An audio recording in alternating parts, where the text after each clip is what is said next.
Salam sejahtera bagi Sobat Tridi dimanapun berada. Renungan Tridi hari ini terambil dari 1 Samuel 1 ayat 5 dan 10. Meskipun ia mengasihi Hana, ia memberikan kepada Hana hanya satu bagian, sebab Tuhan telah menutup kandungannya. Dan dengan hati pedih ia berdoa kepada Tuhan sambil menangis terseduh-seduh. Sahabat Tridi terkasih, manusia biasanya mengharapkan sesuatu jika dirasa ada peluang untuk mendapatkan hal tersebut.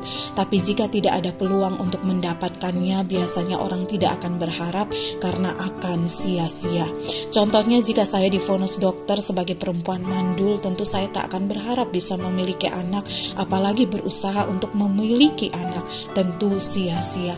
Meskipun sebagai orang Kristen, saya tahu bahwa tidak ada yang mustahil bagi Tuhan. Tapi dalam kesadaran penuh akan rencana Tuhan yang selalu baik, tentu saya juga akan berpikir bahwa jika saya mandul, ada rencana Tuhan di balik semua itu bagi saya. Saya mungkin akan kecewa, tetapi dengan akal sehat saya akan berusaha menerima rencana Tuhan itu dan tidak akan memaksa Tuhan untuk melakukan hal yang lain bagi saya. Anehnya, dalam bacaan kita diceritakan tentang Hana, istri dari Elkana yang disebutkan sebagai seorang wanita yang tidak memiliki anak karena Tuhan sendiri telah menutup kandungannya. Oleh karena sakit hati kepada suami yang mendiskriminasi dirinya, dan istri lain dari suaminya yaitu Penina yang mendapatkan bagian lebih banyak untuk mempersembahkan korban kepada Tuhan, Hana memilih berdoa dengan sungguh sambil menangis dan meratap kepada Tuhan untuk memohon dan mengharapkan Tuhan memberikan anak kepadanya. Sungguh aneh dan luar biasa, bukan? Hana sendiri tahu dengan jelas bahwa Tuhanlah yang menutup kandungannya dan apa yang dimintanya akan sia-sia, tak mungkin diberikan. Tuhan mengizinkan hal itu dialaminya, tak ada harapan untuk itu. Tetapi dalam kepedihan hati yang dialaminya, dengan iman dan harapan yang kuat, ia tetap datang memohon belas kasihan Tuhan untuk memberikan anak kepadanya.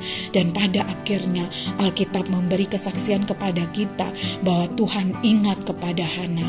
Setahun kemudian Hana pun mengandung dan melahirkan anak laki-laki yang diberi nama Samuel.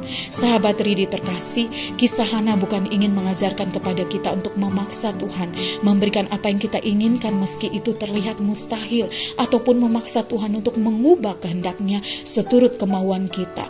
Tetapi melalui kisah ini kita diajar bahwa kadangkala Tuhan mengizinkan kita mengalami sesuatu yang menyakitkan dalam waktu yang cukup panjang, dan dalam waktu itu Tuhan tidak ingin kita menyerah kalah terhadap kondisi menyakitkan tersebut, bahkan berubah setia kepadanya.